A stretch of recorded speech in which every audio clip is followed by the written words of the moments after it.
All right, everyone, this is the second one of these problems where we're looking at the cash payback period, the net present value analysis, and qualitative considerations. The problem tells us that the plant manager of Shenzhen Electronics Company is considering the purchase of newly automated assembly equipment. The new equipment will cost $1,400,000. The manager believes that the new investment will result in direct labor savings of $350,000 a year for 10 years.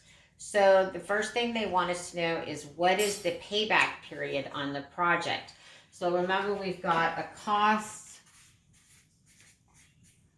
of $1,400,000 for this item.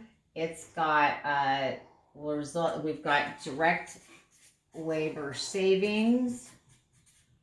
So the new machinery will allow us to reduce our direct labor by $350,000 per year for 10 years.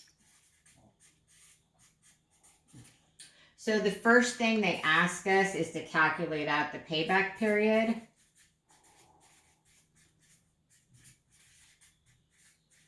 So remember, this is, we're going to look at our investment.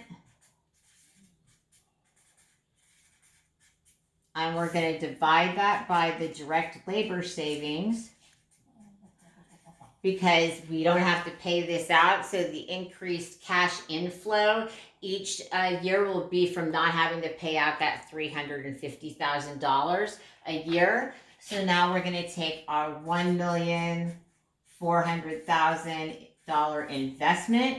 We're going to divide it by $350,000, which is going to give us a cash payback period of 4 years.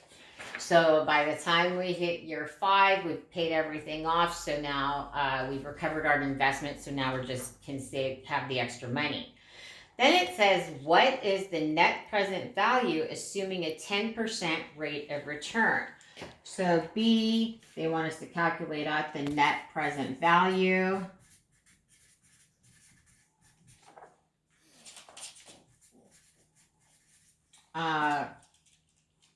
Assume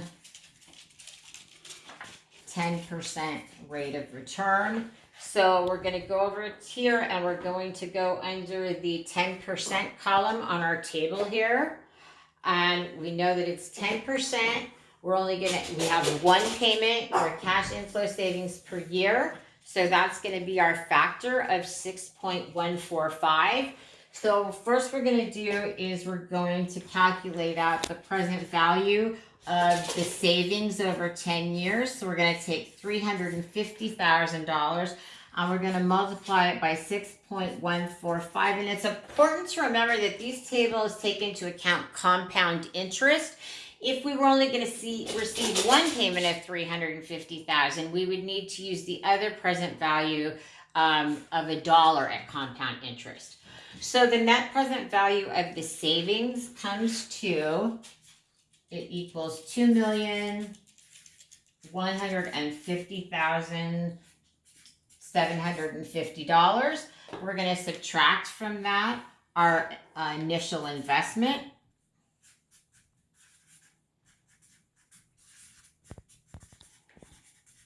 So we know that that is $1,400,000.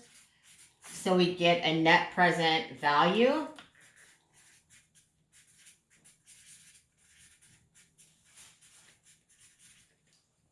of $750,750.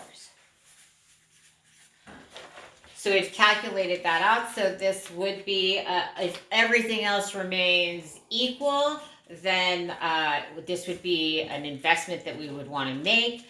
The C asks you what else should the manager consider in the analysis, and what the manager should consider are taxes and maintenance costs, because we haven't brought that in. So the taxes and the maintenance on the machines, right? So this is the direct labor gross, but we'd have to subtract from that taxes as well as maintenance. So that's how you do 12-15.